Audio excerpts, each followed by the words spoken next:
அன்புக்குரியவர்களே, இனியவை 40 என்னும் தொடரில் இன்று நம் சகோதர சகோதரிகளுக்கு நாம் இனியவராக இருக்க வேண்டும் என்ற ஒரு செய்தியை உங்களோடு பகிர்ந்து கொள்ள வருகிறேன். நாம் நம்முடைய வாழ்வு இனிமையானதாக இருக்க வேண்டும் என்றால் நம்மோடு வாழ்பவர்களுக்கு நாம் இனியவர்களாக இருக்க வேண்டும்.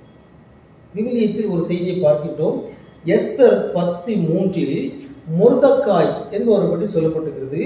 அவர் தம் சகோதரர் பலருக்கு இனியவராகவும் தம் மக்களின் நன்மையை நாடுபவராகவும் தம் இனத்தார் அனைவரின் நல்வாழ்வுக்காக பரிந்துரை செய்பவராகவும் விளங்கினார். ஆகவே சகோதரருக்கு இனியவராக மொர்தெகாய் விளங்கினார் என்றால் என்ன பொருள்? பிறருக்கு நன்மை நினைத்தவராக, பிறருக்காக பரிந்துரை செய்பவராக அவர் இருந்தார். யாரெல்லாம் பிறருக்கு நன்மையை நினைக்கிறார்களோ, விரும்புகிறார்களோ, செய்கிறார்களோ அவர்கள் இனியவர்கள். அவர்கள் தம் சகோதரருக்கு இனியவராக இருக்கிறார்கள் என்று விவிலியம் சொல்கிறது. நல்ல ஒரு செய்தி. ஆகவே நாம் நம் சகோதர சகோதரிகளுக்கு இனியவராக இருக்க வேண்டும். பிறருடைய நன்மையை நாம் நாட வேண்டும். பிறருக்கு நாம் உதவ வேண்டும். பிறருக்காக நாம் பரிந்து மன்றாட வேண்டும், பரிந்து பேச வேண்டும்.